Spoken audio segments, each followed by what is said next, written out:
இன்னைக்கு ரொம்ப சுவையான அரிசி உருண்டை தான் பண்ணியிருக்கேன்.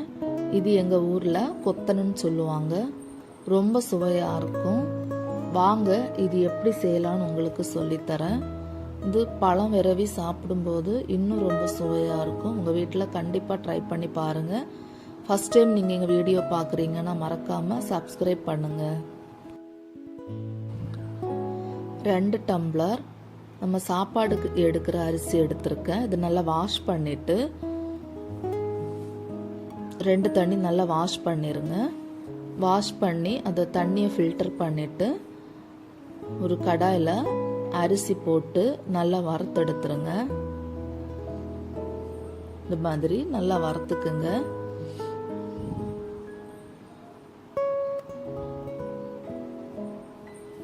கோல்டன் ப்ரௌன் இந்த மாதிரி ஆனதுக்கு அப்புறம் ஸ்டவ் ஆஃப் பண்ணிருங்க.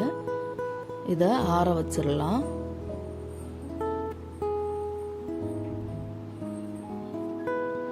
இப்போ ரெடி ஆயிடுச்சு. வேற ஒரு பவுலுக்கு மாற்றிட்டேன்.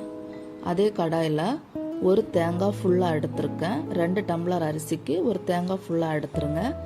இதையும் கோல்டன் கலராக வறுத்தெடுத்துடலாம்.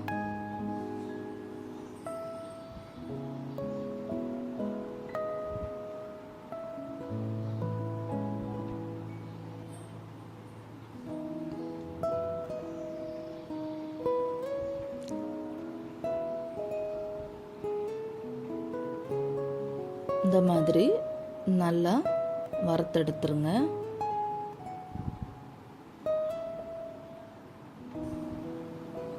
ஒரு பாத்திரத்தில் 5 டம்ளர் தண்ணி வச்சுருக்கேன். 2 டம்ளர் அரிசிக்கு 5 டம்ளர் தண்ணி எடுத்து 3/4 கிலோ கருப்பட்டி சேர்த்துருக்கேன். இப்போ பாகு ரெடி ஆயிடுச்சு. ஒரு கடாயில் 2 ஸ்பூன் நெய் ஆட் பண்ணி முந்திரியை வறுத்து தனியாக எடுத்துருங்க. இப்போ அதே நெய்யில் ஏற்கனவே காய்ச்சி வச்சுருந்த கருப்பட்டி பாகை ஆட் பண்ணிடலாம்.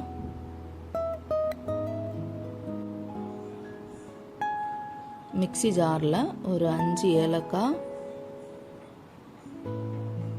ஏற்கனவே வறுத்து வச்சிருக்கிற அரிசியை போட்டு ரவை பதத்துக்கு அரைச்சி எடுத்துருங்க. சின்ன ரவை இருக்கிற மாதிரி அரைச்சி எடுத்துருங்க. இப்போ கருப்பட்டி பாகில் கொஞ்சம் உப்பு ஆட் பண்ணிக்கிறேன்.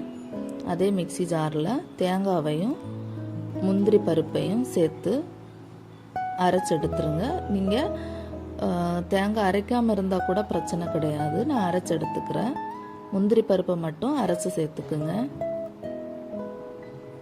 இப்போது ஏற்கனவே அரைச்சி வச்சுருந்த அரிசி அந்த தண்ணியில் இந்த மாதிரி மிக்ஸ் பண்ணி விடுங்க.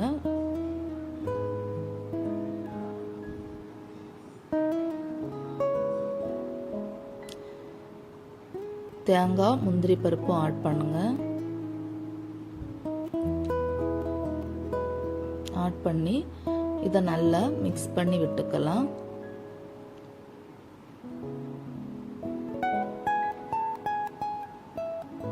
இந்த மாதிரி வர வரைக்கும் நல்லா மிக்ஸ் பண்ணிக்கோங்க.